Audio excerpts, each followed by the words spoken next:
Olá a todos, meu nome é Pedro Henrique Ribeiro Gaspar e hoje eu vou apresentar os resultados do meu projeto de injeção científica, desenvolvido no Hospital Universitário Gafreguini, e o trabalho ele avalia a aplicabilidade do score de Caprini, que é uma ferramenta clássica de estratificação de risco tromboembólico, em pacientes submetidos à escleroterapia com espuma de polidocanol. Bom, para contextualizar, a doença venosa crônica, ela tem altíssima prevalência no Brasil, chegando a afetar até 62,7% das mulheres. A escleroterapia com espuma, ela vem se consolidando como uma excelente alternativa de tratamento, porque ela é eficaz, segura e minimamente invasiva, capaz de tratar desde varizes simples até úlceras venosas. Mas todo procedimento tem seus riscos. O mais temido aqui é o tromboembolismo venoso, que engloba tanto a trombose venosa profunda e a embolia pulmonar. E por isso, avaliar corretamente o risco de cada paciente e decidir se ele precisa ou não de anticoagulação profilática é fundamental para a segurança de quem está sendo tratado. Quanto ao score de Caprini, bom, é uma ferramenta validada e utilizada mundialmente para prever o risco. E ele soma pontos com base nas comorbidades do paciente e no tipo de procedimento realizado, classificando o risco desde baixo até muito alto. E pela diretriz geral, os pacientes de risco moderado ou alto deveriam receber profilaxia com anticoagulante. O problema é que o Caprini ele foi originalmente desenhado para cirurgias de grande porte, como cirurgias gerais, digestivas ou cirurgias ortopédicas. Vale destacar também que diferentes estudos na literatura usam pontos de corte distintos do Caprini original para classificar seus pacientes, às vezes com pontuações mais altas, para pacientes serem classificados como alto risco, ou às vezes pontuações menores. E o que já mostra que essa régua da classificação não é tão fixa.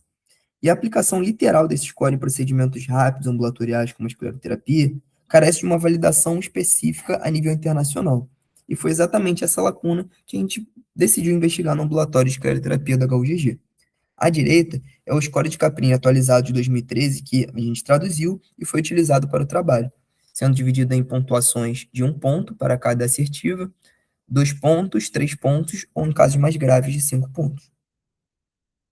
Quanto ao objetivo e metodologia, bom, nosso objetivo principal foi avaliar a aplicabilidade do score de Capri na escleroterapia e, como objetivos secundários, caracterizar a população do estudo em termos dos dados demográficos, como idade e sexo, características clínicas da DVC, da doença venosa crônica, como CEAP, as comorbidades e outros fatores de risco para tromboembolismo venoso, que são conforme os componentes do score de Capri. E para isso, a gente conduziu um estudo transversal, observacional, tanto revisando prontuários, como entrevistando os próprios pacientes. Ao todo, a gente reuniu dados de 86 pacientes, todos submetidos à escleroterapia com espuma, calculando o score de Caprini de cada um. Bom, iniciando os resultados, a gente vai dar uma olhada no perfil da população. A nossa amostra ela reflete bem o perfil clássico do paciente do SUS, com doença venosa. Quase 78% eram mulheres, com idade média de 60 anos, variando de idade mínima de 35 a máxima de 80. Na avaliação SEAP, a classe C3, que são varizes associadas ao edema, foi a mais prevalente em ambas as pernas, com concordância clínica entre os membros na maioria dos casos. Quando destrinchamos essa pontuação no score, chegamos a um ponto principal, que os fatores que mais contribuíram para a pontuação total são inerentes à própria doença venosa e não a outras comorbidades. Praticamente toda a amostra, como 97,7%, pontuou por ter veias varicosas visíveis, e uma parcela relevante também pontuou por ter pernas edemaciadas. Além disso, 82,6% dos pacientes tinham sobrepeso ou obesidade.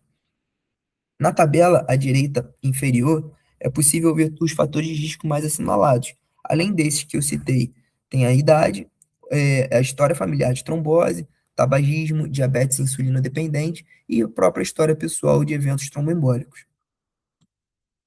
Bom, quanto aos resultados, falando agora sobre o score e desfecho. Isso nos leva ao achado central do estudo. Em função desse acúmulo de fatores leves e prevalentes dos pacientes, a pontuação média do score de Caprini em nossa amostra foi de 4,67 pontos. E ao aplicarmos a tabela clássica de estratificação, 97,7% dos nossos pacientes cairiam na categoria de risco moderado até altíssimo. Na prática, isso significa que, se seguíssemos a diretriz geral à risca, quase 100% dos nossos pacientes teriam indicação formal do uso de anticoagulante antes do procedimento no consultório. Agora, falando um pouco sobre a discussão e abordando novos limiares para esse assunto. Bom, a gente confronta esses dados com a literatura mais atual. Hoje, já sabemos que a escleroterapia é um procedimento seguro, com taxas de TEV inferiores a 1% na literatura internacional. Um estudo particularmente relevante é o CAPCIVES, publicado por Lobastov e colaboradores em 2023.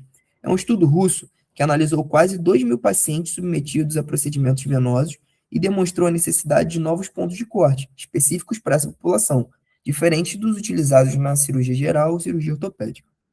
Esse estudo propõe que pontuações de 0 a 6 no score de Caprini sejam consideradas de baixo risco para a cirurgia venosa, sem necessidade de anticoagulação profilática de rotina, apenas o uso de meios de compressão elástica e estímulo à caminhada precoce. Quando aplicamos esse novo limiar aos nossos 86 pacientes, a grande maioria deixaria de ter indicação de anticoagulante, o que foi diferente do que seria o score de Caprini tradicional.